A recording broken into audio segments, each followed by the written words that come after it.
Wewe na kuinua Mungu wangu leo, nani kama wewe? Nakupenda, nani kama wewe? Nani kama wewe? Nani kama wewe? Hakuna kama wewe. Tena nani kama wewe?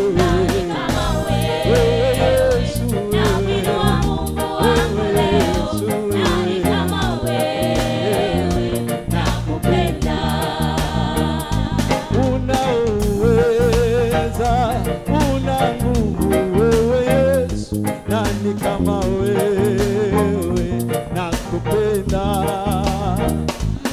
unaponya Yesu, wauisha Baba, nani kama wewe? Nakupenda, nani kama wewe? Nakuinua Mungu wangu leo, nani kama wewe? Nakupenda, nani kama wewe?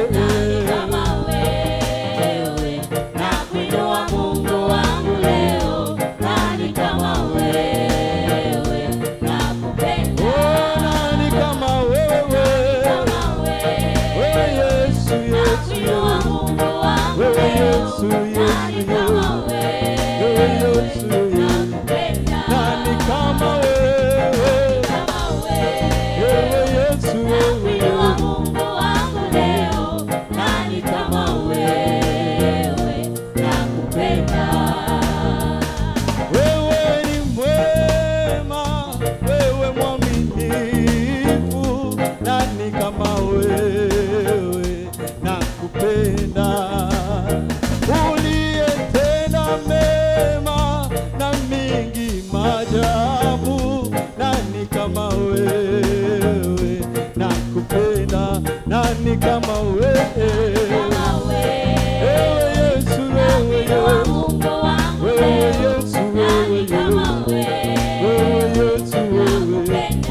nani kama wewe?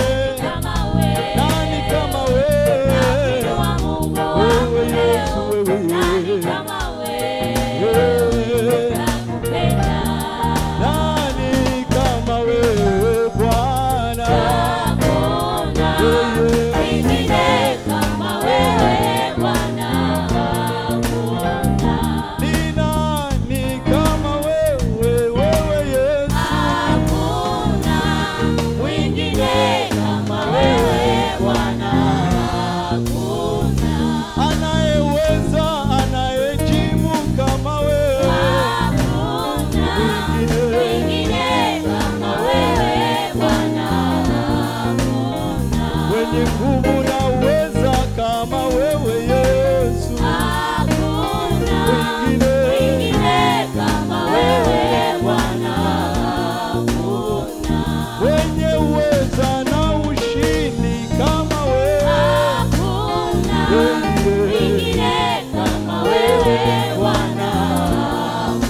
Aliyetenda mengi mema kama wewe Bwana,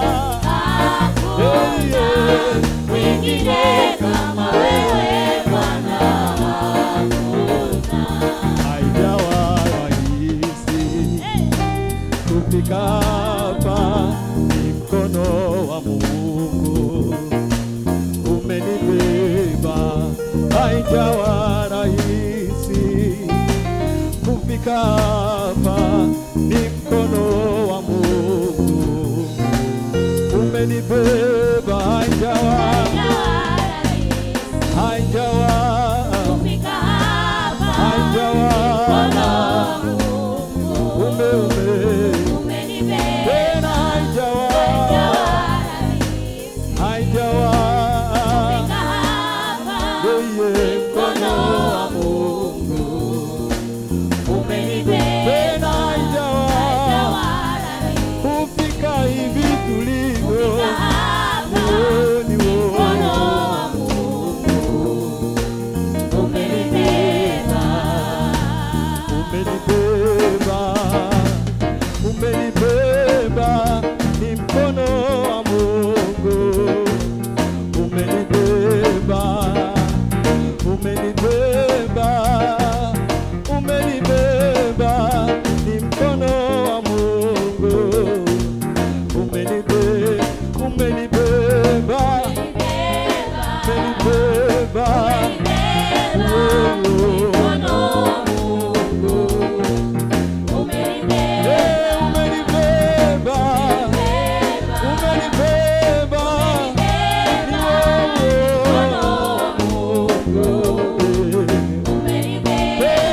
umenibeba, umenibeba, ni wewe ni mkono wa Mungu. Umenibeba, umenibeba,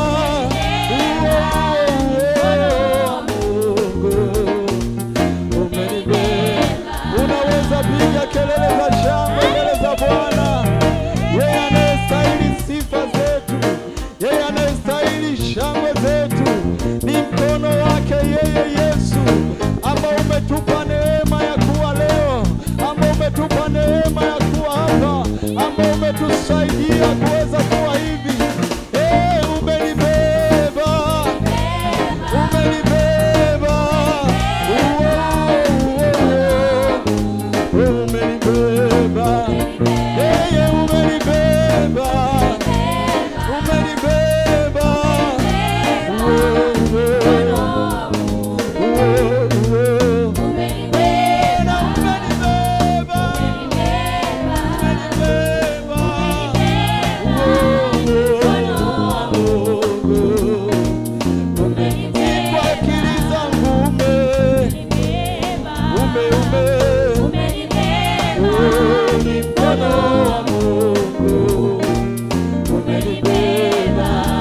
wala si kwa akili zangu, wala si kwa uweza wangu, ni mkono wa Mungu.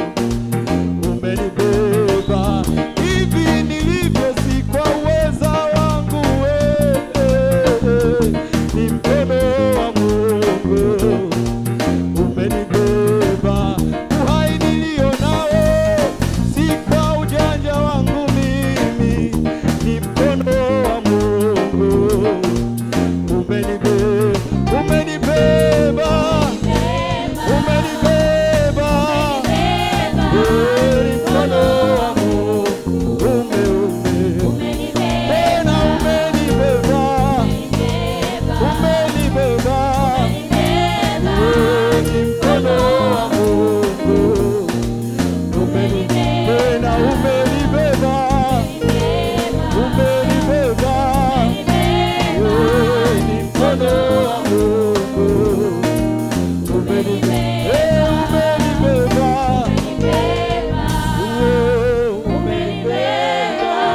ni mkono wa Mungu. Umenibeba, umenibeba,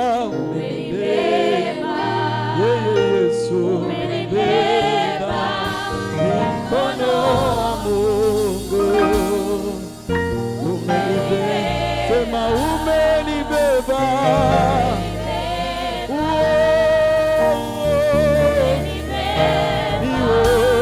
ni mkono wa Mungu. Umenibeba. Haleluya, shangwe na vigelegele mbele za Bwana. Yeye ambaye ni mwaminifu mno, yeye ambaye ni Mungu mwenye nguvu, ambaye hakuna kama Yesu, ambaye hakuna kama huyu mwaminifu, yeye ambaye ni mwema. Jehova, tunakuinua mfalme. Wewe unastahili Yesu, wewe unastahili Jehova, wewe unastahili mfalme wa amani. Mimi siwezi neno lolote bila wewe Yesu. Mimi siwezi jambo lolote bila wewe Yesu. Mimi siwezi neno lolote bila wewe Yesu. Mimi siwezi jambo lolote bila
yako ndiwe Mungu wetu. Sisi ni kazi ya mikono yako. Tunalimidi jina lako, jina la kipekee sana, jina lipitalo majina yote. Asante Yesu kwa uaminifu wako. Kifo chako pale msalabani leo kimetupa ujasiri wa kutoa dhabihu ya midomo yetu mbele ya uso wako asubuhi na mchana wa leo. Asante kwa neema ya kipekee. Asante kwa Roho Mtakatifu anayesaidia kukuabudu wewe katika roho na kweli. Tunakutukuza Jehova. Sisi ni kazi ya mikono yako. Bwana, pokea sifa hizi na heshima hii. Utukufu ni wako Yesu. Heshima hii ni yako Baba. Nguvu na uweza ni wa kwako Mungu. Tunakurudishia utukufu wewe Bwana wa majeshi. Unastahili Yehova. Unastahili Bwana wa majeshi. Umetukuka mfalme wa wafalme. Katika jina la Yesu Kristo, mwana wa Mungu aliye hai, tunajinyenyekeza saa hii mbele yako Bwana Mungu mtakatifu, ambayo umesema kwenye neno lako ya kwamba mtu hataishi kwa mkate tu, bali kwa kila neno linalotoka katika kinywa chako. Kama vile ulivyomwambia mtumishi wako Yoshua, kitabu hiki cha Torati kisiondoke kinywani mwako, bali yatafakari maneno yake mchana na usiku, ili upate kutenda sawasawa na maneno yaliyoandikwa humo. Maana ndipo utakapofanikiwa, ndipo utakapopata kustawi. Saa hii ni saa ya neno lako.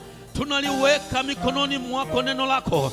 Achilia nguvu isiyo ya kawaida kwenye neno hili, Mungu wa mbingu na nchi, linaloweza kukata kama upanga ukatao kuwili, linaloweza kugawanya nafsi na mwili na maji na damu kwa uweza wa nguvu ya Roho Mtakatifu.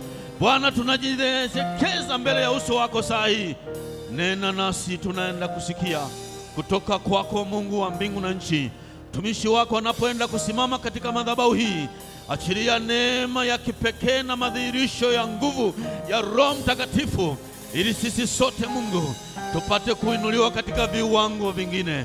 Asante kwa sababu nguvu ya Roho Mtakatifu iko katikati yetu Mungu. Yeye atakayetusaidia kuelewa na siri za ufalme wako kwenye maandiko mbalimbali yatakayosomwa katika madhabahu hii. Tunakutukuza Jehova kwa sababu ya uaminifu wako. Asante Mungu wa mbingu na nchi. Kama ulivyosema, kama ilivyo desturi, tusikose kukusanyika pamoja kwa zaburi na tenzi za rohoni. Tuko hapa sasa ili tukusikie wewe Mungu wetu liye hai.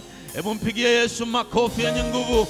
Mfalme wa wafalme, Bwana wa mabwana, anayestahili heshima na utukufu na enzi na mamlaka. Haleluya. Amen. Tunamshukuru Mungu sana kwa ajili ya mchungaji kiongozi yuko hapa, na mchana wa leo ndiye atakayetuhudumia kwa neno la Mungu. Utasimama pale ulipo wakati mtumishi wa Mungu anakaribia katika madhabahu hii. Haleluya. Karibu mtumishi wa Bwana, na Mungu akubariki.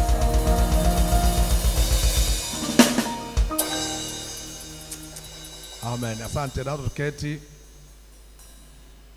Ya Bwana Yesu apewe sifa. Namshukuru sana Mungu ametupatia siku nyingine mpya, siku ya Jumapili, tuweze kushirikiana neno la Mungu. Mungu wetu apewe sifa. Tutaendelea na somo letu, wale ambao tulikuwa Jumatano, uamsho. Hakuna uamsho bila maombi. Hakuna uamsho bila maombi. Wale ambao tulikuwa Jumatano, tulikuwa tunaendelea na kipengele hicho, hakuna uamsho bila maombi. Lakini tunarudi kule nyuma tulikoanzia kwa Habakuki, Bwana fufua kazi yako. Ila ujumbe tunaoendelea nao leo unasema hakuna uamsho bila maombi. Tulijifunza Jumatano na tutaendelea kufundishana leo tena kwa neema ya Mungu, ya kwamba uamsho wowote ulitokea pale ambapo watu walianza kusikia ile hamu ya kuomba au ile hamu ya kumtafuta Mungu. Na ndio maana kichwa cha somo kinasema uamsho bila maombi, hakuna uamsho bila maombi. tulikumbushana na tulishaambiwa maana ya uamsho. Uamsho ni neno linatokana na kuamka, yani kutoka katika usingizi. Hilo linaweza likaleta maana ya uamsho, hali ya kuamka kiroho, kiakili, kiuchumi, kimaisha, namna fulani ya kuamka kutoka katika mambo ya namna hiyo. Uamsho ni uhai wa kiroho kwa mtu binafsi, kwa kanisa, kwa idara, kwa vikundi, kwa taifa. Hayo mambo ya uamsho. Uamsho ni muunganiko kati ya Roho Mtakatifu katika hekima na maarifa pamoja na muhusika. Huo wote ni mambo ya uamsho. Kwa hiyo hakuna uamsho bila maombi. Tutaangalia leo sehemu hiyo, na tutaangalia vipengele kama 5 hivi. Kipengele cha kwanza kitakuwa kinahusu uamsho wa mtu binafsi. Kipengele cha pili kitakuwa kinahusu uamsho wa kanisa zima, na kipengele cha tatu kitakuwa kinahusu uamsho kwa vikundi mbalimbali, na kipengele cha 4 kitahusu uamsho kwa taifa zima, na mwisho tutaangalia uamsho ni maombi yenye bidii. Uamsho ni maombi yenye bidii. Kwa hiyo tutakwenda moja kwa moja kuangalia kipengele cha kwanza kinachosema hakuna uamsho bila maombi. Kipengele namba 1, mtu binafsi. Tunapozungumzia habari ya uamsho, tunazungumzia pia habari ya mtu binafsi. Yaani wewe mwenyewe binafsi unahitaji uamsho. Ninahitaji mimi mwenyewe uamsho, mimi binafsi. Na kwa sababu uamsho unaendana na maombi pamoja na mambo mengine, lakini ni muhimu sana ujue wewe mwenyewe binafsi, mimi mwenyewe binafsi ninahitaji sana Mungu aniamshe. Kwa nini ananiamsha? Tuliwahi kufundishwa na tunafundishana hivyo. Mtu anayeamshwa ni kwamba kuna wakati alikuwa ameamka, lakini kuna mahali fulani alifika huyu mtu akalemewa na usingizi. Kwa hiyo anaamshwa, au yeye mwenyewe anakuwa na hamu ya kutaka uamsho. Kwa maana gani? Wewe mwenyewe unaweza ukafikiri vile ulivyotembea na Mungu huko nyuma, wakati ulipoanza kuokoka, wakati ulipoanza kumwamini Yesu Kristo. Unaweza ukaangalia ule mwendo ulikuwa unaenda nao, na sasa hivi unaweza ukaanza kugundua kwamba ninahitaji Mungu anitendee neema ya kuniamsha. Mimi mwenyewe ninafanya hiyo kila mara. Najaribu kupima kule nilikoanza na sasa. Nikiona kuna mahali panalegea, naomba neema ya Mungu zaidi, kama Mungu nisaidie ili nisibaki hapa nilipo, niendane, ikiwezekana nipite ile hatua ambayo nilikuwa nayo kwanza. Kwa hiyo ndio maana ya uamsho. Uko hapa unaweza ukajipima, ukaona vile ulivyokuwa umeanza na Mungu, na unaweza ukaanza kugundua kuna usingizi fulani unaanza kuwepo ndani yako. Nilipokuwa najaribu kuangalia mambo, nikagundua wewe mwenyewe unaweza ukaanza kuangalia spidi yako tangu mwanzo, vile ulivyokuwa unampenda Mungu. Tulifundishwa, na hata ukiangalia makanisa yote ya Asia, yale makanisa 7, utaona kuna kitu wanaelezwa moja baada ya jingine. Waefeso wanaambiwaje? Wanawaambia, kumbuka umeuacha upendo wako ule wangapi? Ule wa mwanzo. Unaona kuna mahali Waefeso walikuwa na juhudi kubwa sana. Kule Efeso ukisoma historia utaona kanisa lilikuwa lina juhudi kubwa sana. Watu walikuwa moto sana, watu walikuwa wanajitoa kwa ajili ya kazi ya Mungu, lakini hatua kwa hatua, taratibu wakaanza kupungua au wakaanza kusinzia. Sasa hawa watu wanaambiwa, kumbukeni ule upendo wangapi? Upendo wa kwanza, ile juhudi ambayo ulikuwa nayo. Sasa hapo unaweza kugundua kwamba kuna mambo fulani yanahitaji ufanyike. Mahali pengine panasema hivi, una jina la kuwa hai lakini umefanya nini? Umekufa.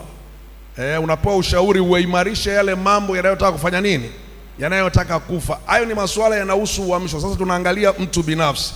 Tunapoangalia mtu binafsi, tuanze kwanza na mtu kama Nehemia. Nehemia sura ya 1 mstari wa 1 mpaka wa 4. Kitabu cha Nehemia kinakaribiana na Ezra pale.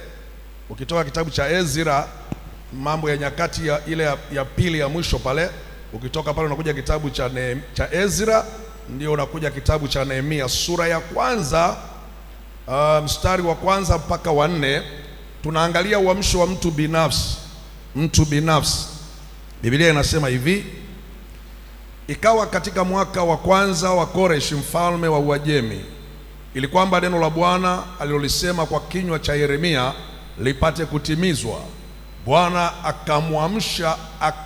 akamwamsha roho yake Koresh mfalme wa Uajemi, hata akapiga mbiu katika ufalme wake wote, akaiandika Sorry, nasoma kitabu cha Ezra. Samani watu wa Mungu. Ni kitabu cha Nehemia. Mbona hakuna mtu amenishtua jamani? Wote tumekosea. Haya, tunasamehewa wote pamoja na mimi. Kitabu cha Nehemia sura ya 1 mstari wa 1 mpaka wa 4. Habari za Nehemia mwana wa Hakalia. Ikawa katika mwezi wa Kiselui mwaka wa 20, nilipokuwa Shushani ngomeni, Hamani mmoja wa ndugu zangu akanijia, yeye na watu wengine waliotoka Yuda, nami nikawauliza habari za Wayahudi waliopona na hao watu wa uhamisho waliosalia, na habari za Yerusalemu. Wakaniambia, watu wa uhamisho waliosalia huko katika wilaya ile wamo katika hali ya dhiki nyingi na mashutumu. Tena ukuta wa Yerusalemu umebomolewa na malango yake yameteketezwa kwa moto. Hata ikawa niliposikia maneno hayo, nikaketi, nikalia, nikaomboleza siku kadha wa kadha. Kisha nikafunga, nikaomba mbele za Mungu wa mbinguni. Unaona sasa hapa ni habari ya mtumishi wa Mungu huyu Nehemia.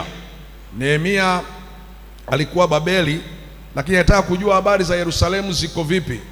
Alipopata taarifa habari ya Yerusalemu ya kwamba kumekuwa na mashutumu makubwa, milango ya Yerusalemu imevunjwa, yani mji umeweka katika hali ambayo haifai, kumekuwa na dhiki, kumekuwa na mashutumu.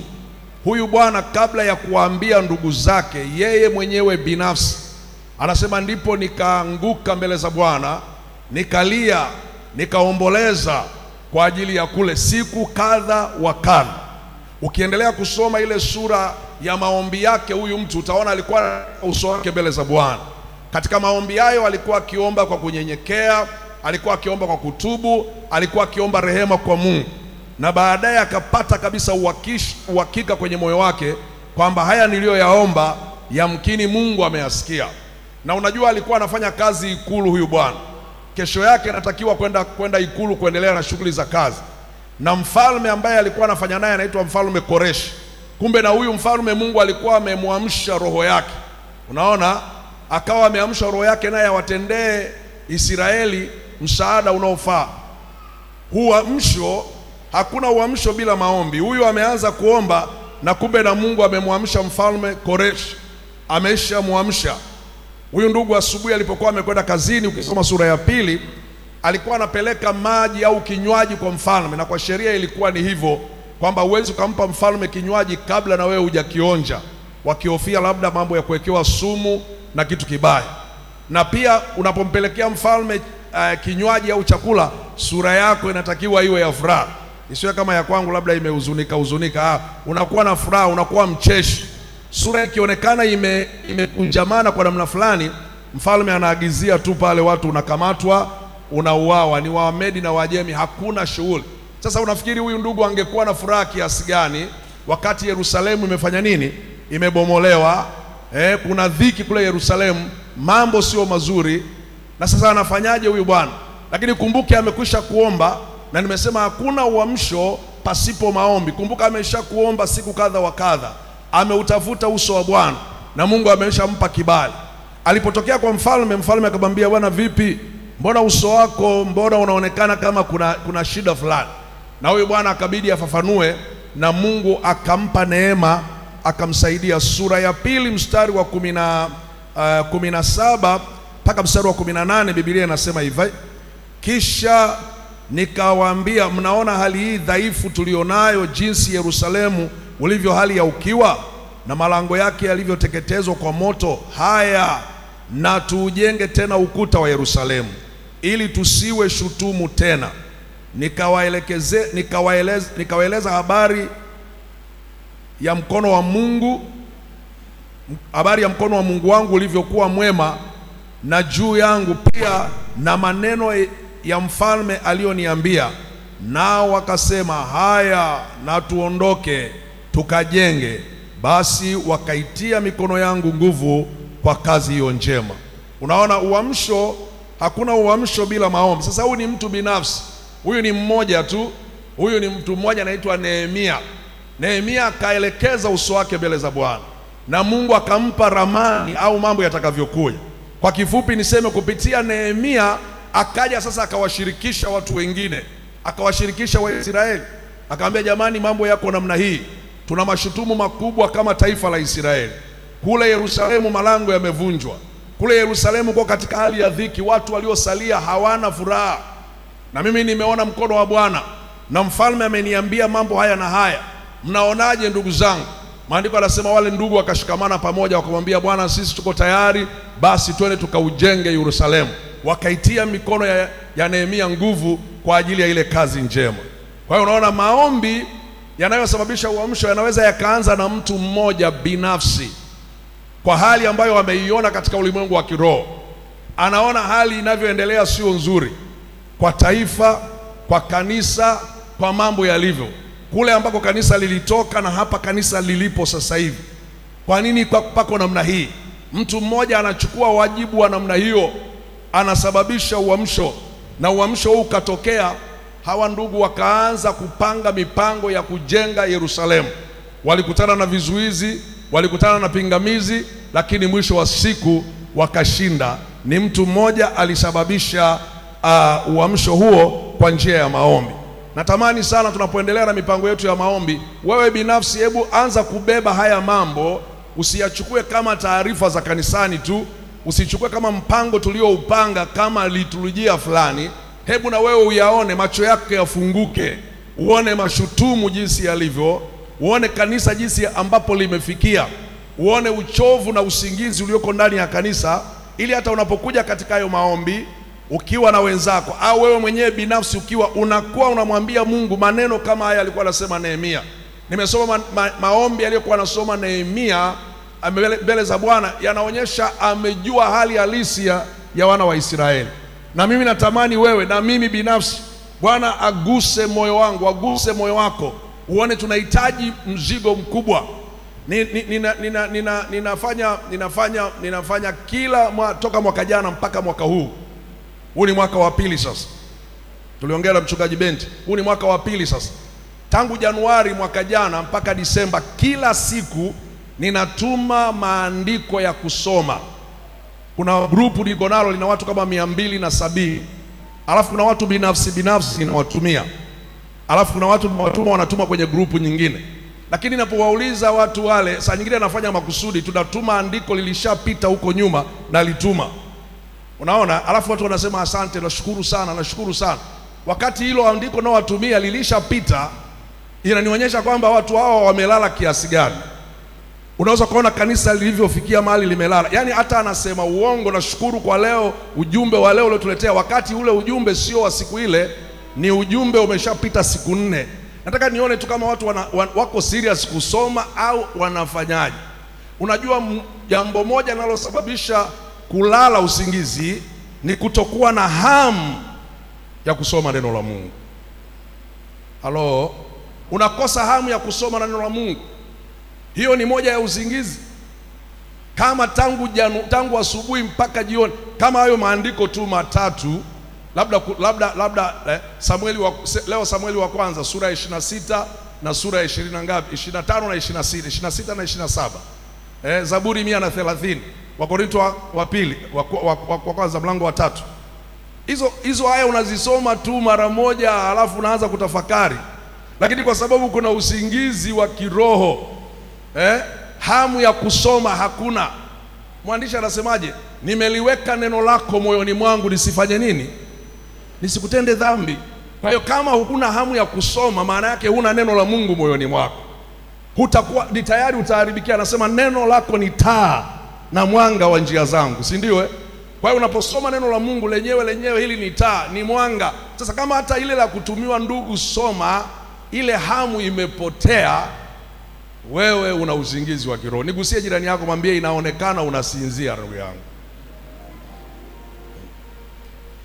Unaweza ukaona kanisa lilipofikia. Huo ni usingizi. kwa sababu hakuna hamu ya neno la Mungu imepotea.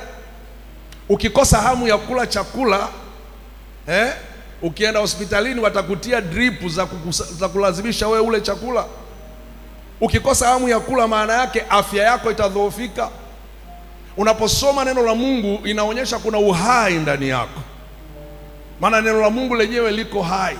Nimesema hizo ni dalili za usingizi, si ndio? Kuto kusoma nini? Neno la Mungu. Mchungaji siku moja alifundisha hapa, akasema tulipokuwa tunasoma, yeye na mke wake wakawa wanatafakari habari ya yule mtu aliyekuwa anakaa wapi pale mlangoni pale. Yesu akamwambia inuka, kama unataka kuwa mzima inuka, jitue godoro lako uende. Yule bwana akasemaje? Mimi sina mtu wa kufanya nini? Wa kunipeleka birikani. Sasa anasema walipokuwa wanatafakari wakaona, hivi kweli huyu mtu alikuwa hana mtu wa kumuinua? Kama huyu mtu ni kiwete na awekwa pale, maana yake kuna watu wanamtoa mahali fulani wanamleta pale, si ndio? Na kuna watu pia wanampa nguo za kuvaa, na kuna watu pia wanahakikisha chakula chake. Lakini walipokuwa wanasoma na kutafakari wakagundua huyu bwana alikuwa ni muongo pale. Yaani alikuwa amepoteza, yaani unaweza ukafika mahali ukapoteza hata uone hakuna mtu. Kwa hiyo moja ya usingizi wa kiroho tunaohitaji Mungu atuamshe tunapokwenda ndani sana ni kulipenda neno lake. Tulikuwa tunaimba zamani, mimi siachi neno la Bwana. Hawako wale waliokuwa wanaimba hizo nyimbo na siku hizi kwa sababu hamuimbi hizo nyimbo ndio maana mmeacha nini? Neno la Bwana. Lakini wabariki waimbaji, nyimbo zenu leo zote ni nzuri, lakini leo mmeimba nyimbo nyingi kuhusu maombi, na mimi nikasema ninyi Mungu amewaongoza. Unaona, sisi zamani tulikuwa tunaimba hivyo, mimi siachi neno la Bwana, kwa sababu tulikuwa tunasoma neno, hata kama ufahamu wetu haukuwa mkubwa sana, lakini unaposoma neno, ajabu ya Mungu, lile neno lenyewe linakuangazia, linaanza kufunuka ndani yako, unaanza kuona ukweli fulani. Ndio maana mwandishi wa 1:19 anasemaje? Anasema neno la Mungu ni taa, jinsi gani kijana aisafishe njia yake, ni kwa kutii na kulifuata neno la nani? Neno la Mungu. Sasa ukishaanza kuona una hiyo hamu, una hamu, hata ujui leo tarehe 11 mwezi wa 5 tunasoma vitabu gani, na uko hapa kwenye kanisa hili ambapo ndio mambo yote yanaanzia hapa. Mwambie mwenzako wake up, mwamshe mwenzako, mwambie amka rafiki yangu. Yaani huo ni usingizi mzito. Sawa. Nilikuwa nataka pointi yangu hapa ya kwanza ni kuonyesha ambavyo mtu binafsi anatakiwa kuamka. Uamsho unaanza na mtu binafsi. Soma habari za Yesu Kristo utashangaa. Katika Marko sura ya 1 mstari wa 35, Biblia inasema yeye ilipokuwa inafika alfajiri, asubuhi alikuwa anaenda mahali pa kuomba. Ndio maana unaona huduma ya Yesu ilikuwa na uamsho masaa yote, kwa sababu yeye kila siku. Marko 1 mstari wa 35, tafadhali naomba nisaidie kusoma. Tuende bado vifungu viko vingi ili tuende na muda vizuri. Marko 1:35. Marko 1 mstari wa 35, neno la Mungu linasema, hata alfajiri na mapema sana akaondoka, akatoka akaenda zake mahali pasipokuwa na watu, akaomba huko. Hiyo ilikuwa ni tabia ya nani? Tabia ya Yesu Kristo. Hata alfajiri na mapema sana akatoka akaenda mahali pa kuomba. Kwa hiyo uamsho unaanza na mtu binafsi. Wewe mwenyewe binafsi, mimi mwenyewe binafsi, na kuwa mtu wa uamsho, ili na mimi nitengeneze msukumo kwa wengine. Imeandikwa katika kitabu cha Waibrania sura ya 5 mstari wa 7 na wa 8, unamhusu Bwana wetu Yesu Kristo. Yeye siku hizo za mwili wake aliweza kumtolea dua, maombi na kulia na machozi, akasikilizwa kwa vile alivyokuwa mchaji wa Mungu, ingawa alikuwa mwana. Unaona, yaani Yesu Kristo siku za mwili wake alimtolea yule awezaye kumwokoa na mauti dua, maombi na kulia sana, akasikilizwa kwa vile alivyokuwa mcha Mungu. Kwa unaona Yesu Kristo mwenyewe alikuwa mwana uamsho. Yeye mwenyewe alikuwa anajihusisha mwenyewe na maombi, na ndio maana unaona huduma yake ilikuwa na nguvu, huduma yake ina uwezo. Kwa hiyo uamsho namba 1 unaanza na mtu binafsi. Na mimi natamani Mungu achochee kwako na achochee ndani yangu ili tuwe tuna uamsho katika maisha yetu ya wakati ulionao. Ukisoma Luka sura ya 6 mstari wa 12 mpaka 13, Yesu alikesha usiku mzima kwa kuomba ili apate wanafunzi wale mitume. Yesu alikuwa kwenye maombi. Kwa unaona Yesu mwenyewe alikuwa ameshaamka. Ukisoma hata alipokwenda na wanafunzi kwenye maombi wakati fulani, Yesu Kristo alipowaona wamelala, sisi Tanzania tuna methali inasema usimwamshe aliyefanya nini? Aliyelala. Si ni kweli eh? Si ni methali hiyo? Inawezekana ina maana nyingine, lakini Yesu hakuwa na methali hiyo. Yesu alikwenda kuwaamsha. Mara ya kwanza akawaambia amkeni tuombe, wakati na yeye alisogea mahali pembeni akiomba. Baadaye akarudi akakuta wale ndugu wamefanya nini? Wamelala tena. Yesu akafanya nini? Akawaamsha tena. Hawa jamaa wakaendelea kuomba kidogo, wakalala. Wakati Yesu yuko pale anaomba, alipokuja mara ya tatu akaona wamelemewa sana na usingizi. Wakati wa zamu imekwenda, akawauliza hamkuweza kukesha nami hata lisali moja? Kwa hiyo unaona, tunapohimizana namna hii na kuangalia maneno ya Mungu, tunaamshana hata sisi wenyewe kwa wenyewe kwamba jamani, tumelala, tunatakiwa tuamke kwenye maombi. Nguvu ya kanisa hili, kanisa tuliozaliwa nalo hili, nguvu yake ilikuwa ni maombi. Ndugu zetu kutoka Skandinavia, Mungu aliwaamsha wakaamka katika nguvu kubwa isiyo ya kawaida. Wakasafiri kutoka kule mbali wakaja mpaka Afrika. Wengine wakaenda Kongo, wengine wakaenda nchi nyingine, na wengine kutoka Sweden wakaja Tanganyika. Wakafika wapi? Wakafika kule Tazengwa. Unaona, kwa sababu walikuwa wana uamsho. Hata walipokuwa wanakosa mahali, hawajajua lugha vizuri, wamejifunza Kiswahili kidogo, wanataka kukataliwa pale Nzega, lakini kwa sababu wana ule uamsho, pingamizi hizo hawakuziogopa, wakapambana, kanisa likasimama. Ndio maana mimi na wewe leo tupo.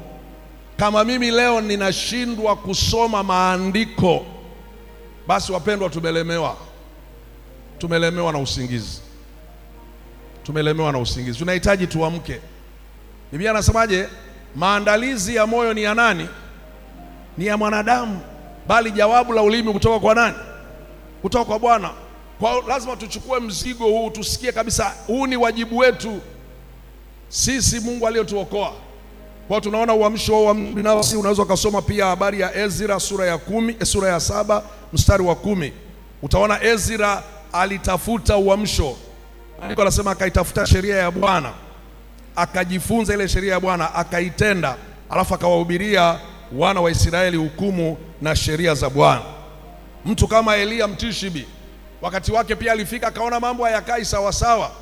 Mwandishi wa kitabu cha Yakobo anasema Elia alikuwa mwanadamu wa tabia moja kama sisi, akaomba kwa bidii mvua isinyeshe, na mvua haikunyesha. Akasababisha uamsho mkubwa sana katika Israeli.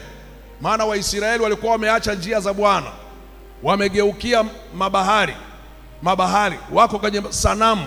Lakini mtu mmoja, Elia, akasimama mbele za Bwana.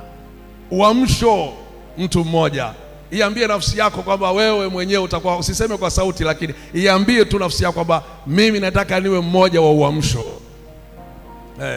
Na unaweza ukaona ile hali uliyokuwa nayo, ile hamasa uliyokuwa nayo imepotea kiasi gani. Watu kama akina Daudi, ningeweza kuwataja watu wengi sana katika kipengele cha kwanza, lakini tunapozungumzia uamsho, hakuna uamsho pasipo bila maombi. Na uamsho unaanza na mtu mmoja. Sio tu unaanza, lakini maana yangu hapa ni kwamba mtu mmoja pia anaweza akahusika katika uamsho. Mtu mmoja. Twende sehemu ya pili. Kipengele cha pili, uamsho wa kanisa zima. Kanisa zima linaweza likasababisha uamsho ukawepo. Linasababishaje kanisa zima? Linapokubaliana. Likikubaliana kanisa zima, kama sisi tunakubaliana tuombe Mungu. Naona, kwa sababu hakuna uamsho bila nini? Bila maombi. Maombi yanaweza kutafsiriwa kwa njia nyingi. Inaweza kuwa maombolezo, inaweza kuwa ni kilio. Wana wa Israeli walilia mbele za Bwana kwa sababu ya mateso ya Wamisri. Ilibadilika kutoka maombi ikawa kilio, kwa sababu wanateseka, wakalia na Mungu akasikia kilio chao. Kwa hiyo maombi pia yanaweza yakaenda namna hiyo, katika maombolezo, katika kilio, lakini yote ni maombi. Watu wanapopatana, wanapokuja mbele za Bwana kama kanisa, Mungu anatenda mambo. Matendo ya Mitume sura ya kwanza mstari wa 14. Matendo ya Mitume sura ya kwanza mstari wa 14. Tukizungumza mtu binafsi, mtakumbuka hata Habakuki alikuwa peke yake, alianza peke yake. Sura ya kwanza alikuwa anasema, Mungu nimeita bado we utendi, nimefanya hivi bado unisikii. Sura ya pili akasema, sasa Bwana mimi nitasimama katika zamu yangu ili nijue na kusikia juu ya malalamiko ninayolalamika mbele zako. Katika Matendo ya Mitume sura ya kwanza mstari wa 14, Biblia inasema hivi, tuanzie mstari wa 13. Hata walipoingia wakapanda orofani waliokuwa wakikaa Petro na Yohana na Yakobo na Andrea, Filipo na Tomaso, Bartolomayo na Matayo, Yakobo wa Alfayo na Simoni wa Zelote na Yuda wa Yakobo. Hawa wote walikuwa wakidumu kwa moyo mmoja katika kusali pamoja, nao wanawake na Mariamu mama yake Yesu na ndugu zake. Unaona, hili kanisa lilikuwa hapo. Walimu wa Biblia wanatufundisha, wanasema walikuwa watu 120 ambao walikutanika mahali pamoja. Mitume wametajwa majina yao hapo, kila mmoja akataja jina lake. Alafu huyo mwandishi anaendelea, anasema na Mariamu mama yake Yesu. Kwanza na wanawake na Mariamu mama yake Yesu. Unaona jinsi maombi yalivyokuwa na nguvu. Mariamu angeshasema mimi sina haja sana, kwa sababu kwanza mimi nimemzaa Yesu, sina shida gani ya kuomba. Lakini na mama yake Yesu, Mariamu, alikuwa kwenye maombi. Hayo ni maombi ya kanisa, wakawa wanaomba. Sasa ukiendelea kusoma unaona walikuwa wanasali, walikuwa na moyo mmoja. Huo uamsho ukatokea. Sura ya pili Matendo ya Mitume mstari wa kwanza mpaka 4, ndio Biblia nasema kukaja upepo ukavuma ukaijaza ile nyumba, na zikaonekana ndimi za moto zimewakalia kila mmoja juu yao, nao wakaanza kunena kwa lugha nyingine kadri Roho alivyowajalia. Palikuwa pamekuja watu kutoka mahali mbalimbali, Pamfilia, walikuja kutoka Libya, waongofi wa Antiokia, watu mbalimbali walikuja. Ilikuwa ni sikukuu ya Pentekoste. Wakawasikia hawa watu wakinena maneno makubwa kwa ajili yao, lakini wengine wakadhiaki, wakadharau. Maandiko yanasema Petro ali akijawa na Roho Mtakatifu akawahubiria wale watu 3,000 wakafanya nini? Wakaokoka. Uamsho mkubwa sana ulitokea. Sio vibaya kuwa na matangazo, sio vibaya kuwa na maspika ya kuhubiria, lakini unaona hapa uamsho asili yake umetoka kwenye maombi. Kanisa lilikuwa kwenye maombi na wala halikujua kitakachotokea, kwa sababu hakuna uamsho bila maombi. Hawa walikaa kwa moyo mmoja, wakawa wanaomba Mungu, na walipokuwa wanaomba ndipo Mungu akaleta sasa ule uamsho. Roho Mtakatifu akashuka juu yao. Hili ni kanisa kama kanisa, hata hapa Tanga, kanisa Tanzania nzima, kanisa kwa madhehebu mbalimbali, kanisa ulimwenguni mzima. Hawa walikuwa ni kanisa, wako 120, wakaanza kwa maombi. Maandiko yanasema walikutanika pamoja wakiwa wakisali, wakiwa na nia moja. Kumbe walipokuwa wanaomba ndio Mungu anatengeneza ule uamsho. Petro anahubiri, wanaokoka watu 3,000, kanisa linazidi kukua. Hakuna uamsho bila maombi, na maombi yana gharama, kupata muda wa kujitoa. Sasa tumepanga utaratibu wetu hapa, siku moja unafunga tu kuanzia asubuhi mpaka jioni. Hii ni maana yake ni kujinyenyekesha tu mbele za Bwana, ni kuwa wanyenyekevu tu mbele za Bwana, alafu kutengeneza muda wa kukutana kuomba. Kama tutafanya kwa uaminifu, Mungu atatutoa kwenye usingizi tulionao. Tutaanza kushangaa Mungu atakayokuwa anayafanya ni tofauti na yale tunayoyawaza na kuyafikiri, kwa sababu huwa Mungu anafanya zaidi, na hakuna uamsho vinginevyo hatutatoka kule tunakotaka kwenda. Hapa kanisa likatoka, uamsho ukawa mkubwa. Ukisoma kuanzia sura hiyo ya pili, sura ya 3, sura ya 4, kanisa limeshika kasi. Katika kitabu cha Matendo ya Mitume sura ya 12 mstari wa 5, niko nazungumzia kanisa, washirika wote kwa pamoja. Uamsho, hakuna uamsho bila maombi. Matendo ya Mitume sura ya 12 tukisoma mstari wa 5, ukipata muda unaweza ukasoma kuanzia wa kwanza mpaka ule wa 5, lakini ngoja tusome. Imeandikwa hivi: panapo majira yale yale Herode mfalme akanyoosha mikono yake kuwatendea mabaya baadhi ya watu wa kanisa, akamuua Yakobo ndugu yake Yohana kwa upanga, na akiona ya kuwa imewapendeza Wayahudi akaendelea akamshika na Petro. Siku zile zilikuwa siku za mikate isiyochachwa. Alipokwisha kumkamata akamweka gerezani, akamtia mikononi mwa vikosi 4 vya askari 4 wamlinde, akitaka baada ya Pasaka kumtoa na kumweka mbele ya watu. Basi Petro akalindwa gerezani, nalo kanisa likamwomba Mungu kwa juhudi kwa ajili yake. Unaona Kanisa lilikuwa limelala, Yakobo akakatwa kichwa. Kanisa lilikuwa limelala na mwingine akakatwa kichwa. Kanisa hapo lilikuwa liko kwenye usingizi. Naona nimefurahi. Usingizi unaweza ukaja kwa njia nyingi. Hata mafanikio tu yanaleta usingizi. Si mnafahamu Mafanikio tu yanaleta usingizi. Inawezekana kabla hujafanikiwa sana katika ufanikio ulionao, ulikuwa unamtafuta Mungu sana. Nilikuwa nawaambia watu fulani juzi kule Kigoma. Nikasema labda kile kipindi ambacho ulikuwa huna hata friji, ulikuwa unaomba Mungu sana. Lakini sasa una friji, labda kwa bahati nzuri Mungu amekujalia umewekeza huko vitu fulani huko. Hata kuomba sasa hakuna. Unaona uombe nini? Sio kwamba tunaomba chakula tu peke yake. Yaani unasikia kama umeshaingia mji wa maziwa na nini? Na asali. Unaona? Maombi yanapotea. Na wewe unaweza kunikubali ulioko hapo. Ukiwa na changamoto fulani, maombi yanakuwa makali sana. Nimeuliza mara nyingi watu wakiwa naomba, nauliza vipi? Mbona naona siku hizi mmekuja kwenye maombi sasa? Bwana kuna hali sio nzuri. Mbona tuombe? Kumbe hali ikiwa mbaya inatuamsha hata sasa hivi ukiangalia kanisa la Tanzania, kwa sababu ya siasa zinavyokwenda na inaonekana kuna mambo hayakai sawa sawa, kumekuwa na hofu kubwa ya kuomba. Sio maombi hasa, ni kwa sababu kunaonekana inaweza ikatokea mabaya.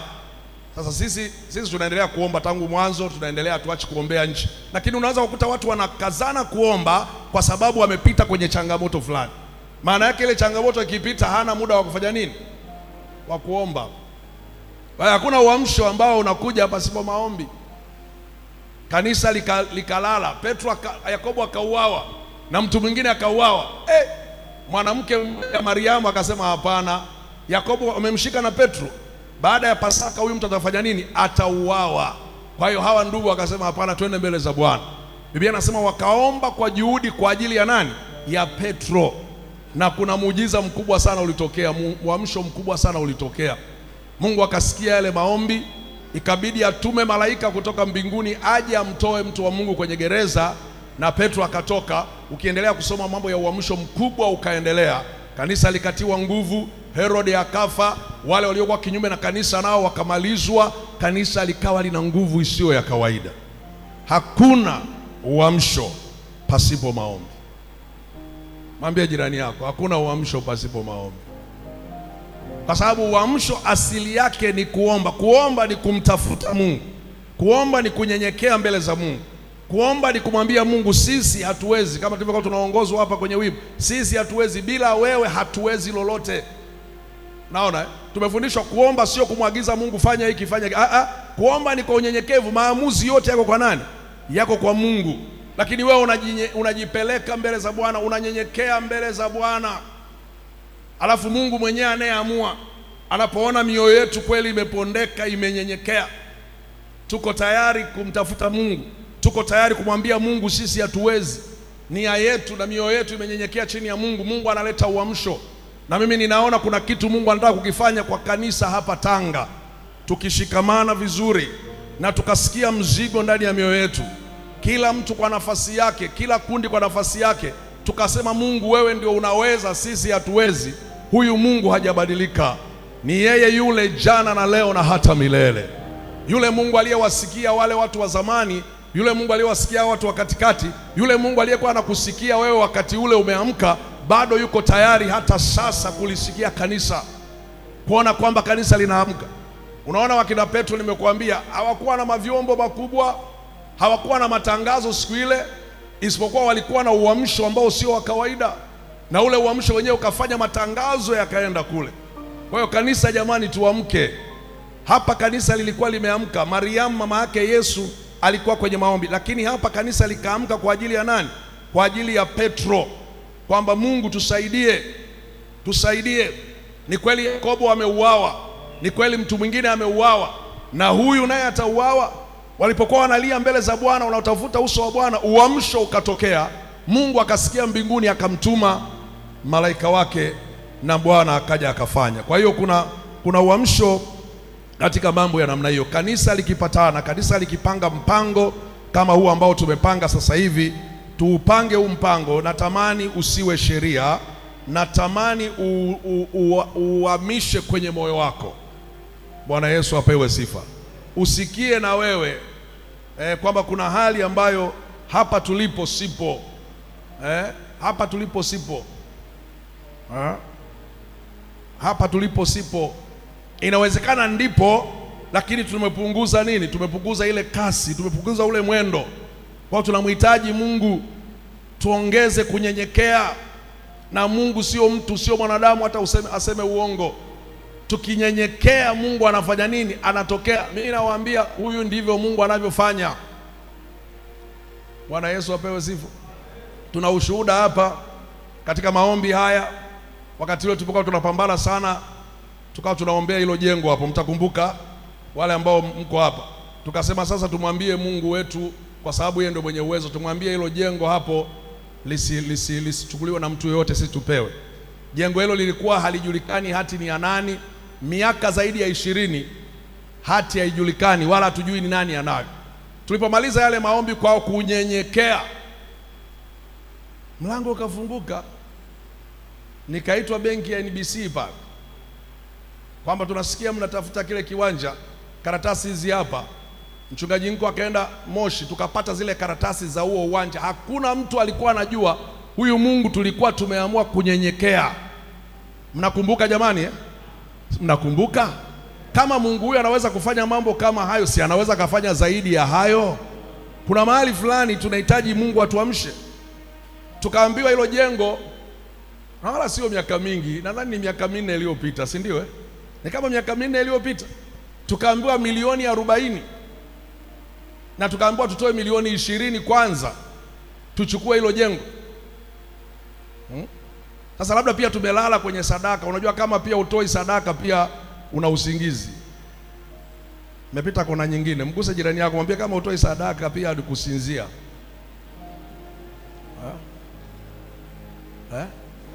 Yaani kutoa sadaka sio hii ya kupaka kulazimishwa au kufundishwa sana. Sio ile usipotoa sadaka wewe Mungu atakulani.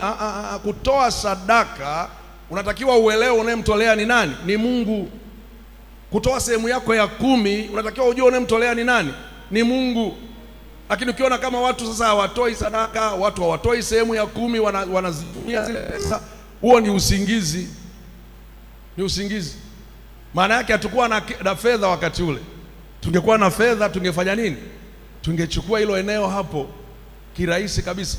Alafu tukapewa siku 14 kupeleka 20,000. Ilikuwa kazi kubwa kweli. Siku tunapata hiyo 20,000, mzee Batenzi akakubali kutupatia 20,000 za mkopo. Tumeenda benki, tukaambiwa jana hicho kiwanja kimenunuliwa, na benki wanasema wasingeweza kusubiri mpaka jana, yaani wasingesubiri mpaka siku ya mwisho ndio wapewa watu wengine. Ni kweli nyinyi mmekitafuta, na mimi nilikuwepo hapo. Nikaambiwa sawa mchungaji, mmechelewa. Jana tumekiuza hicho kiwanja kwa milioni 50. Tukajitahidi kukemea na kuvunja walegee, hawajalegea mpaka kesho. Leo kinauzwa milioni 200 hapo. Kwa hiyo pointi yangu ni nini? Pointi yangu ni kwamba Mungu alisikia maombi yetu, si ndio? Si sawa? Ningeweza kutoa shuhuda nyingi za hapa, sio mahali pengine, hapa. Lakini kuna mahali tumefika tumelala, ndio maana tumeamua tuamke. Tuanze upya. Wakinga wanasema sisimuka. Kama ni mkinga utakuwa umenipata hapo. Amka. Ulikuwa umelala. Kweli uko sisimuka. Natakiwa uamke. Haya maombi haya usiyachukulie kama ni maombi ya kanisa. Tumekaa baraza hapa juzi, hata sikuwepo, mmepitishwa. Usiwe mmoja wa kuanza kupiga chenga. Kama unaweza kuangalia Simba na Yanga kwa dakika 90, hebu angalia mbingu kwa dakika ngapi? 60. Si ni dakika 60? Mbona hapo mjafurahia sana? Kama unaweza kuangalia tamthilia kila siku unaifuatilia mpaka unajua wale Wahindi na majina yao, kwa nini unashindwa kujua majina ya watu kwenye Biblia? Kwa nini? Huo ni usingizi. Ni usingizi kwa kweli. Haiwezekani wajua kina kuchikuchi kwa kwenye tamthilia, lakini huku kwenye Biblia hata ujui Petro anaitwa Kefa, ni usingizi. Yani unaweza kuchukua kama mambo ya kawaida tu, lakini ni nini jamani? Usingizi. Tumelala. Kwa nini tunavutwa kujua hayo mambo, tushindwe kuvutwa kwenye mambo ya Mungu?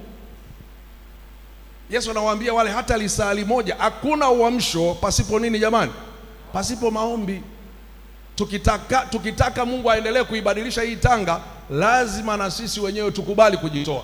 Na wapendwa, hii Tanga tunayoiona sasa hivi sio vyo hivi. Tanga sasa hivi inaendelea. Hata ukitembea tu kwa mjini wenyewe unaona kama Tanga hata watu wamebadilika sasa hivi. Wamebadilika kimawazo, wamebadilika kimipango. Nimepita mahali fulani jana na juzi nikashangaa, nilikuwa na mwezi mmoja sijapita. Nikasema hivi kumeshakuwa namna hii? Ni Tanga. Ni Tanga. Mafuta yanachukuliwa hapa sasa hivi. Na bomba likishakuwa tayari, ndugu yetu wa Uganda huyo, kama kaja kwa shughuli ile, bomba likishakuwa tayari hapa, kutakuwa na mambo mengi. Magari tunaopishana nayo ukitoka Segera pale kuja Tanga, kama unaendesha gari, kila baada ya dakika 5, tena 5 ni nyingi sana, unapishana na maroli makubwa yamebeba mizigo yanatoka huku Tanga, kila baada ya dakika 5 njiani mchana. Sasa hivi ninavyokuambia.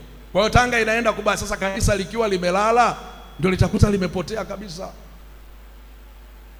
Kwa hiyo kutokutoa sadaka pia ni kulala, nika usingizi fulani. Kutokutoa fungu la 10 na kulitumia ni usingizi. Mseme amina hata kama mnasikia ina ugumu. Kwa hiyo kanisa likaamka. Lilipoamka ili kanisa, Biblia inasema wakawa na vitu shirika. Wakawa na vitu shirika. Walipopata kufanya jambo fulani hawakuwa wanapungukiwa, walikuwa wanavyo, kwa sababu watu mioyo yao wameshaamka. Unajua mtu akishaamka wala halazibishi kuja kwenye maombi. Anasikia tu kabisa, mimi ngoja niende kwenye maombi. Mimi ni wajibu wangu kuomba. Ni kama vile samaki kumwambia asikae kwenye maji, umeshafanya nini? Umeshamuua. Kwa hiyo nategemea jamani, tunakokwenda huko Bwana atatupeleka mbele zaidi. Hilo ni kanisa, mistari iko mingi lakini tuachie hapo. Namba 3, vikundi. Naona mnaweza mkaa kanisani mkawa na vikundi mbalimbali. Vikundi mbalimbali vinaomba kanisani. Vikundi vya injili, vikundi vya walimu wa watoto, vikundi vya sifa na muziki. Vikundi tu kanisani tu, kundi fulani, lakini kwa nia ya unyenyekevu, sio mashindano. Kunakuwa na vikundi fulani, hiyo haikatazwi. Mnaamua sisi bwana, sisi tupamoja. Haya tulionayo, tuliopanga, tuliopatana yanaendelea, lakini nyinyi mnakuwa labda watu 5 kikundi fulani. Nasema na sisi bwana tunataka tuombee mambo fulani. Sio kama tunagawanyika pale. Hiyo inaruhusiwa. Ya kwenye umoja tunakuwa pamoja tunaomba.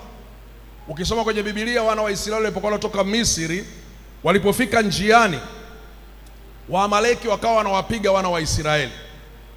Na Mungu akamwambia Musa, angalia hiyo shughuli imekuwa mbaya. Musa, Haruni na Huri, Biblia nasema wakapanda mlimani, na Musa akashika ile fimbo ya Mungu. Joshua alikuwa chini ameshika upanga. Kutoka sura ya 17, ukitaka kusoma kwa muda wako, mstari wa 10 unaeleza vizuri sana, lakini unaweza kuanza mstari wa 8 mpaka 14. Biblia nasema mikono ya Musa ilipochoka, Joshua akawa analemewa kule chini. Huri na Haruni wakaitegemeza mikono ya nani? Ya Musa. Hiki kilikuwa kikundi cha watu wangapi jamani? Na wao walikuwa zaidi ya 2,000,000. Lakini kulikuwa kuna kikundi cha watu 3 kimefika mahali kinaomba. Kinataka mateso yasiwepo, kinataka mapigo yasiwepo, kinataka Waamaleki wasiwaue wa Israeli.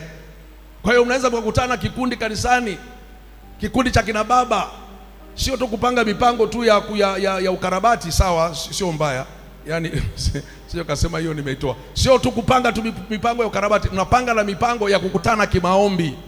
Kwamba sisi kama wakina baba kwenye timu yetu ya wababa pamoja tunataka tufanye 1, 2, 3, lakini tutakuwa tuna siku moja kila mwezi tunakutana, tunataka tuombe. Tunataka tuombe nini? Kuna mmomonyoko wa maadili, twende kwa Mungu wa mbingu na nchi. Yaani hilo linakuwa ni la kwenu, wala halijapangwa na kanisa. Hapa tunaona kikundi cha watu 3, Musa pamoja na Haruni pamoja na Huri kinasababisha uamsho mkubwa, na Waisraeli wanafanya kazi katika kanisa. Hayo ni mambo yanatakiwa kuwepo, kuwa na vikundi mbalimbali ambavyo vinaweza vikawa vinaomba kwa ajili ya utukufu wa Bwana. Katika Mambo ya Nyakati sura ya 32 mstari wa 20, Mambo ya Nyakati wa pili sura ya 32 ule mstari wa 20, unaweza kumuona Hezekia pale akiwa na nani? Hezekia akiwa na Isaya. Watu wawili tu hao walifanya maombi, ni kikundi hiki. Mstari wa 20, na kwa ajili ya hayo Hezekia mfalme na Isaya nabii mwana wa Amozi wakaomba, wakalia hata mbinguni, naye Bwana akatuma malaika aliyewakatilia mbali mashujaa wote na majemedari na maakida wa matuo wa mfalme wa Ashuru. Basi akarudi nchi yake mwenyewe haya ya uso, naye alipoingia nyumbani mwa Mungu wake, wale waliotoka viunoni mwake mwenyewe wakamwangamiza huyo kwa upanga. Huyu ni mfalme anaitwa Senakeribu. Senakeribu aliwatishia sana Waisraeli na alikuwa amewanyanyasa sana. Kwa wakati fulani alimtuma mtu akiwa anajua hata lugha ya Kiyahudi, anatoa matusi huyo askari jemedari. Wayahudi wanasikia yale maneno, anasema msimuamini huyo mfalme Hezekia, mimi nimeshapiga mataifa mbalimbali, kwa hiyo msiyatumainie maneno yake. Waisraeli wakawa wanaogopa na wanatemeka, mpaka vikundi vyote vimechangukana kama kanisa, hofu kubwa ikawaingia. Lakini Hezekia mfalme pamoja na Isaya, Biblia inasema wakamlilia Mungu hawa watu wawili. Hicho ni kikundi. Kikundi kinaanzia watu wawili na kuendelea, si sawa jamani? Si sawa watu wa Mungu? Hawa wakaona hapana, twende mbele za Mungu. Naona kule nilikokuwa nazungumzia mtu mmoja mmoja, ukisoma kitabu cha Ezekieli kinasema Mungu akatafuta aone kama ataona mtu mmoja atakayesimama kwa ajili ya nini? Kwa ajili ya boma, ili asije akafanya nini? Akaharibu. Alikuwa anazungumzia mtu huyu mmoja. Sasa hapa ni kwenye kikundi hapa, tunaona watu wangapi? Watu wawili, Hezekia mfalme na Isaya. Watu wawili mnaweza mkaamua tunda, mkaamua na Bagenza, Bagenda. Nimesema sawa sawa? Bagenda. Wewe na Bagenda mkaamua, Mungu tunaomba jambo hili kwa unyenyekevu, lakini kwa sababu muamuzi anakuaga ni Mungu. Si mnafahamu Sio kwa kutaka kwetu. Tunapoomba kwa unyenyekevu, anayeamua ni nani? Ni Mungu. Juzi niliona katuni moja au klipu moja kwenye YouTube, ikanifundisha kitu fulani. Ilinionyesha swala alikuwa anakimbia kwenye ile katuni. Alafu huyu swala akikimbia, imewekwa maneno hapa juu, huku nyuma kuna chui naye anamkimbiza nani? Anamtukimbiza swala anamwambia Bwana uniokoe na huyu muovu. Na huyu chui anasemaje? Unipe leo riziki yangu ya kila siku. Kwa hiyo unaona hapo muamuzi anabaki ni nani jamani? Muamuzi ni Mungu.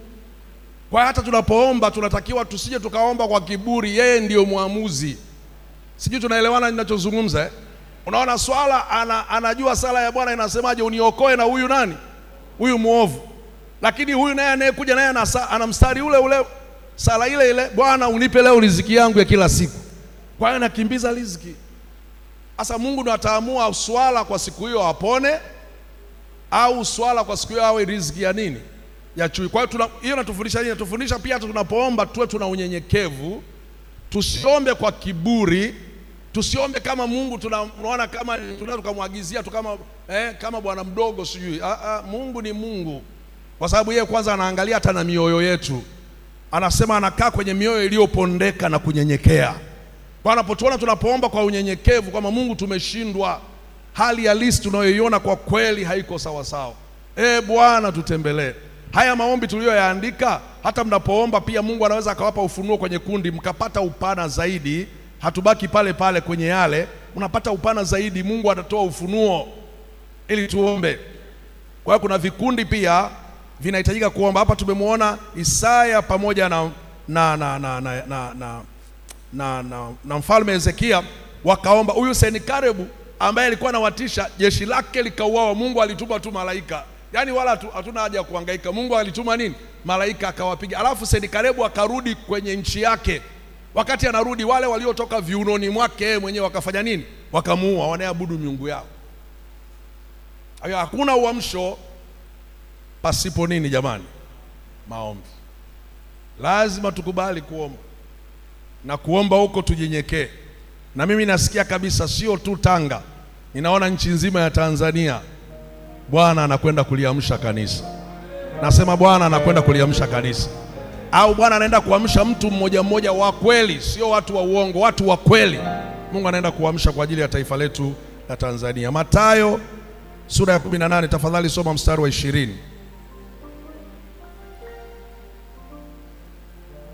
Saidia kusoma mstari wa 20. Tana nimebakisha dakika 10 hapo nimalizie. Mathayo sura ya 18 mstari wa 20.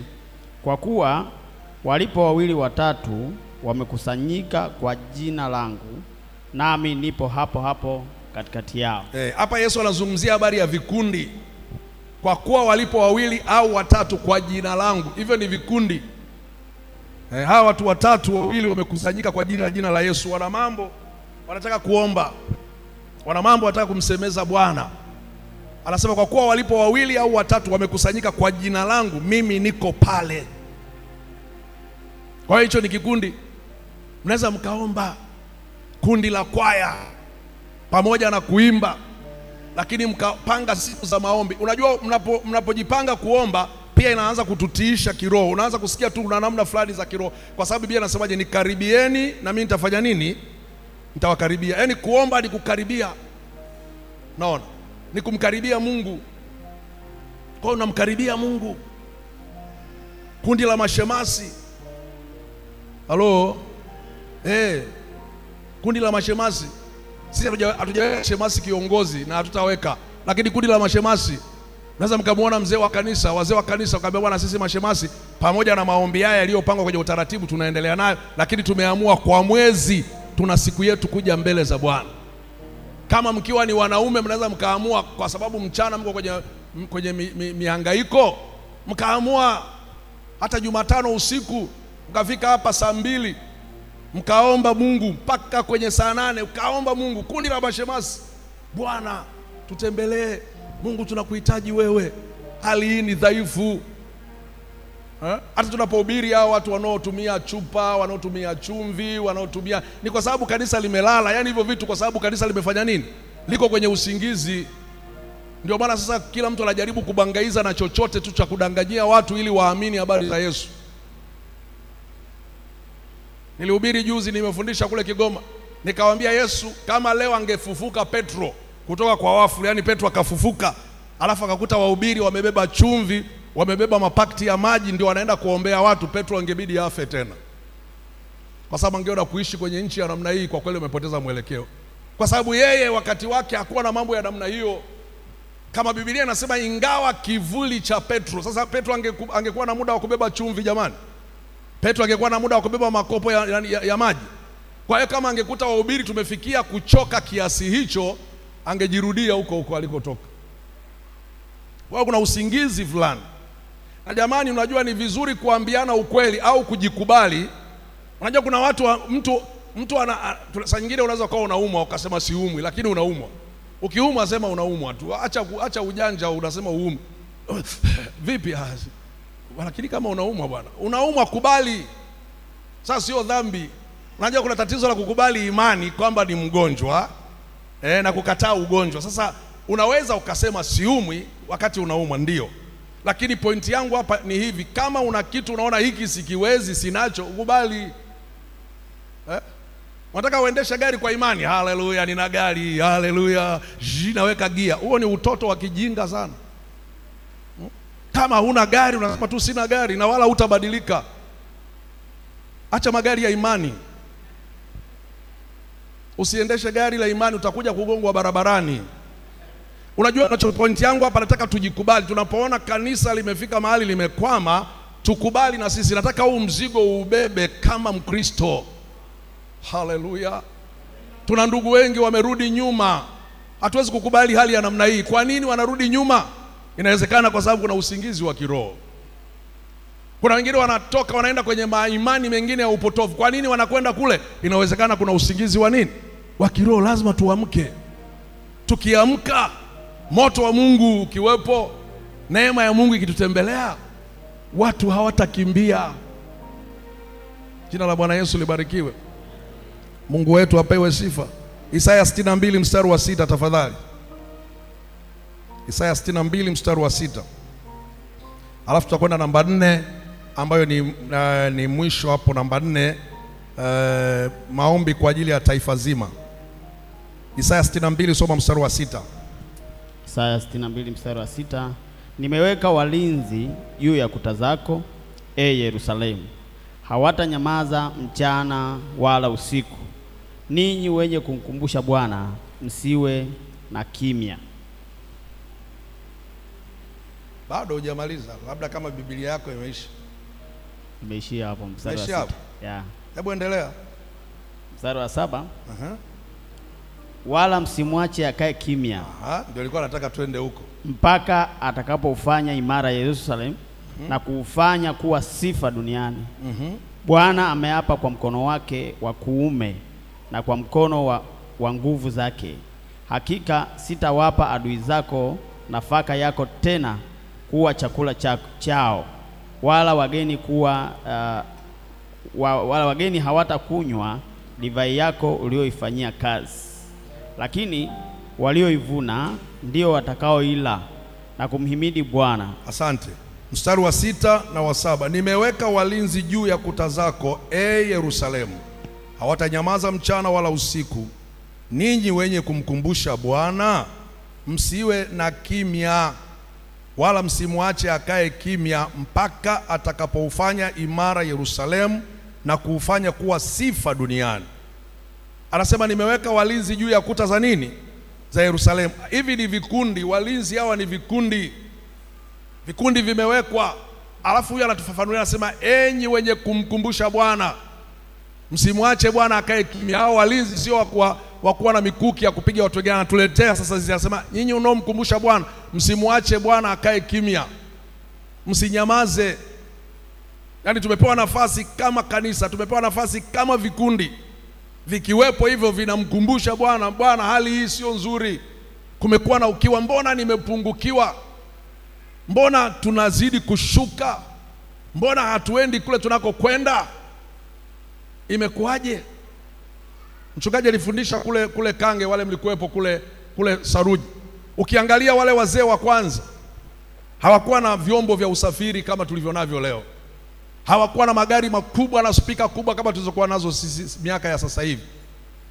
Lakini kazi ilikuwa na nguvu kubwa. Wazee walikuwa wanaenda, vijana walikuwa wanaenda, wanahimizwa, hawangojei kuhimizwa. Yani ule moyo wa kumtumikia Mungu ulikuwa kwa sababu gani? Walisimama sana kwenye maombi na maisha ya kumpendeza Mungu. Kukawa na moto mkubwa. Sasa leo yale mambo yamekwenda wapi jamani? Kwa nini kanisa linaendelea na usingizi? Kwa nini tusiamke kutoka kwenye usingizi kule? Anasema nimeweka walinzi kwenye kuta za Yerusalemu. Hakutaka Yerusalemu isiwe na walinzi. Ameweka walinzi ambao hawatanyamaza mpaka Bwana ameifanya Yerusalemu kuwa mji wa sifa na kuwa imara katikati ya nchi. Kwa hiyo jamani, turudi kule tulikotoka. Uamsho ni kurudi pia tulikoanzia. Bwana Yesu apewe sifa. Kama nyota ilipotea mahali fulani, turudi mpaka pale nyota ilipopotea. Tusipoiona ile nyota, tuende kwa wakuu wa makuhani, tuende kwa watu ambao tuna hakika hawa wanaweza wakawa na historia ya haya mambo. Ndivyo walivyofanya mamajusi. Wakafika kwa Herode, maana hawakutaka kuendelea na safari bila kuwa na nyota. Wakaambiwa jamani, hiyo nyota ni kweli, shikeni njia hii mtaiona. Na walipoishika ile njia, uamsho ukatokea, wakaiona ile nyota. Sasa wakukubali kuiacha kupotea. Najaribu kuangalia, walijipanga, wengine wakawa wanaangalia juu kila dakika na huku wanakwenda ili wasipoteze nyota, ikawafikisha pale mtoto alipo. Kanisa, acha niachie hiyo namba 4 kwa sababu muda umeisha. Tuishie tu hapo leo. Kanisa, mbona umechoka ndugu yangu? Hata kuja kanisani umechoka. huumwi, lakini umelemewa na mahangaiko na shida za dunia hii. Kila ukiulizwa una sababu nyingi sana. Sijui nilikuwa na safari, sijui nimefanya hivi. Ni sawa, lakini jaribu kuangalia, unaweza ukaona hali halisi imeshuka. Ikinyesha mvua kidogo tu Jumapili, wewe unaahirisha kuja kwenye ibada. Lakini wewe ni mfanyakazi wa benki. Sijui kama mvua ikinyesha Jumatatu uendi benki. Unamwambia Mama Samia, Dr. Samia, leo mvua inanyesha sitakuja benki. Mwalimu, mvua inanyesha asubuhi, unasema hata Rais Samia mwenyewe anaona, mkurugenzi anaona mvua inanyesha sitaenda kazini. Unafanya kila njia. Unanunua hata mwavuli. Uko tayari unyeshewe lakini ufike kwenye kituo cha kazi. Mungu anauliza kwenye kitabu cha Malaki, heshima yangu iko wapi? Wapendwa, tuamke. Hebu Mungu atupe neema tusikie kuamka. Mungu aamshe upya ile hamu uliyokuwa nao, ule upendo wako wa kwanza na Mungu, kile kicho ambacho ulikuwa nacho, ile namna ulikuwa unamtafuta Mungu. Na Mungu yupo, hayuko mbali. Ukiamka tu kwa neema ya Mungu, na yeye anakuja kati, anaingilia kati. Haleluya, jina la Bwana Yesu libarikiwe. Hebu tufanye vizuri jamani. Hebu sikia hamu, sikia kiu, sikia kutamani kumsogelea Mungu. Uovu sasa hivi umeshika hatamu kubwa. Achana na uovu. Biblia anasema dunia inapita na tamaa zake. Mambo ya uovu haya hayana muda. Wangapi wanafanya uovu na wanakufa katika uovu? Kristo alikwenda msalabani kwa ajili yako na kwa ajili yangu. Akatolewa nguo ili wewe usiaibishwe. Akapigiliwa misumari ili mimi na wewe nipate neema. Maisha tulionayo ni mafupi sana. Mafupi sana. Mzee wetu wa kanisa pale Mombo, shemasi wa kanisa pale Mombo, nilimbatiza, ni mtu mzima, ana familia, ana watoto, ana wajukuu. Sasa sio kwamba mtu atakufa, hata mimi nitakufa, kuna siku itakufa. Lakini ni juzi tu asubuhi saa 4 amemaliza maisha yake. Sio kwamba hilo ni kosa la kumaliza maisha, lakini pointi yangu ni hatuna muda sana wa kuishi duniani. Kwa ni vizuri huyu Mungu aliyekupa neema ya kukuokoa, hebu tembea na yeye, achana na usingizi. Yesu anasema angalieni msilemewe na ulafi na ulevi. Ile siku ikawajilia kama mtego unasavyo. Amka katika usingizi wa kiroho. Anza kumpenda Mungu kama ulivyokuwa unampenda kwanza. Ukichelewa kanisani unasikia kabisa ni kwa sababu umetingwa, lakini hamu ya moyo wako unakuwa pale. Hata vile ukiumwa unaona kwa kweli nimeumwa tu, lakini ilinipasa niwe na wenzangu. Ndio maana unasema jamani mniombe, maana imeandikwa msiache kukusanyika kama ilivyo desturi ya watu wengine. Mpe Mungu nafasi ya kwanza ambaye amekuheshimu. Huo ni uamsho. Toa matoleo yako. Matoleo tunayotoa hapa sio tu kwa ajili ya kuyatumia tu sisi kama viongozi, hapana, yana kazi nyingi. Tuna kazi nyingi tunazozifanya. Tuna makanisa, tuna wahudumu wengine. Unaona, mwatie moyo ni kutokana na matoleo haya ya sehemu yako inafanya. Usiwe na usingizi pia maeneo hayo. Usingizi wa kuja kwenye maombi. Usije tu kwa sababu jina lako limeandikwa ili mimi nisipokuja wenzangu wataona mimi siji. Ikitokea umebanwa, isiwe desturi. Imetokea tu umebanwa, unamwambia kiongozi wako, mimi leo nimebanwa kazini, lakini niambieni muda wa maombi ni saa ngapi? Unakuwa katika siku, na Mungu aonaye sirini akituona atatutembelea, na tutaanza kuona uamsho usio wa kawaida. Jina la Bwana Yesu libarikiwe.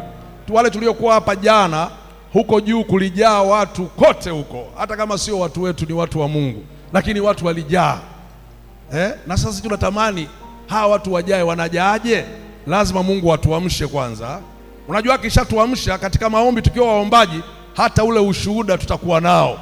Hutakuwa na aibu kushuhudia. Utasikia kabisa umlete mtu mwingine kwa Yesu Kristo. Utasikia wewe mwenyewe umeshaamka kutoka usingizini. Naomba tusimame kwa siku ya leo. Tusimame kuanzia hapo, na tutamuomba Mungu atupe neema ya kutosha. Tupe neema ya kutosha, atutendee mema ya kutosha. Na Mungu yuko tayari. Mimi ninaona kabisa na nasikia moyoni Mungu yuko tayari. Nilipokuwa nazungumzia uamsho kwa taifa zima, ni kama vile Ninawi wakati wa Yona. Taifa zima likaomba na Bwana akaiponya nchi ile ya Ninawi, kwa sababu watu wote waliomba kama taifa. Inaweza kafika wakati Mungu akaruhusu mambo fulani, taifa lote likatakiwa liombe kwa pamoja, na Mungu akaingilia kati. Lakini Mungu atusaidie, huu mpango tuliouanza, ni maombi yangu mbele za Bwana naomba tushike pamoja, tufanye kwa uaminifu, tufanye wote. Tuna kiu kama vile Daudi alivyosema, nafsi yangu, moyo wangu unaona hamu kama vile ayala aionavyo shauku maji ya mito, ndivyo nafsi yangu inavyoona hamu, ni lini nitafika nikutane na Bwana. Kuna changamoto unakutana nazo katika maisha, hakuna uamsho pasipo maombi. Kuna changamoto unapita nazo katika maisha, usiogope, endelea kumwomba Mungu kwa unyenyekevu. Biblia anasema yote yanawezekana kwake aaminie. Mungu ndiye mtenda maajabu. Haleluya.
Bwana kurejeshe furaha ya wokovu wako.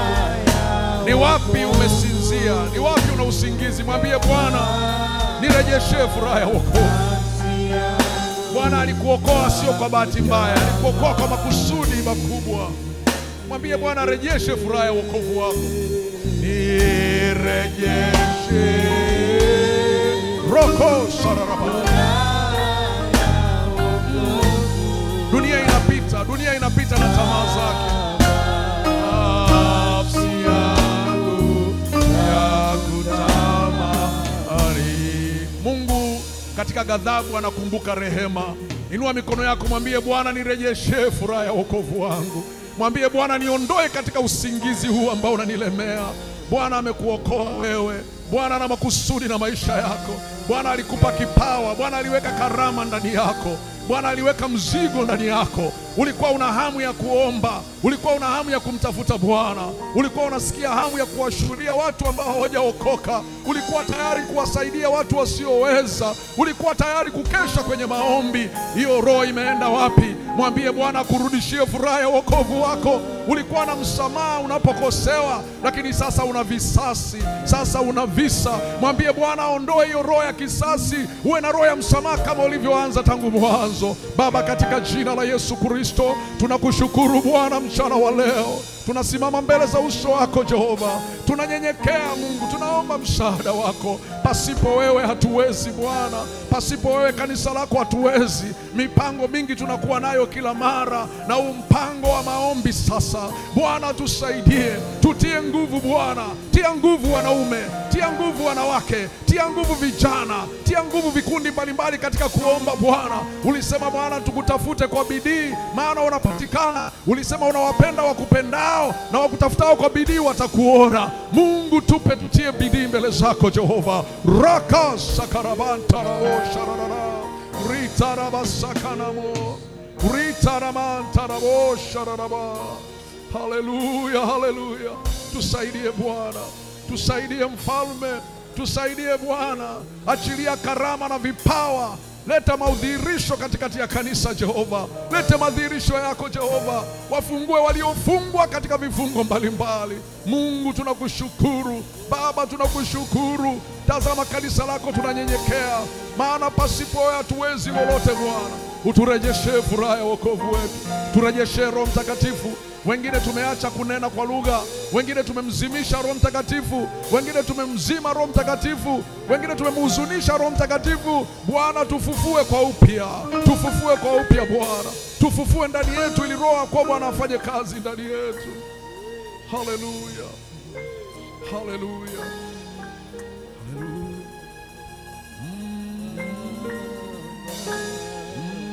Wakati tunaabudu Bwana katika wimbo huu, inawezekana uko katikati yetu hujaokoka, unataka kuokoka, karibu hapa mbele tuombe pamoja na wewe. Inawezekana bado hujaokoka, unataka Yesu aokoe maisha yako.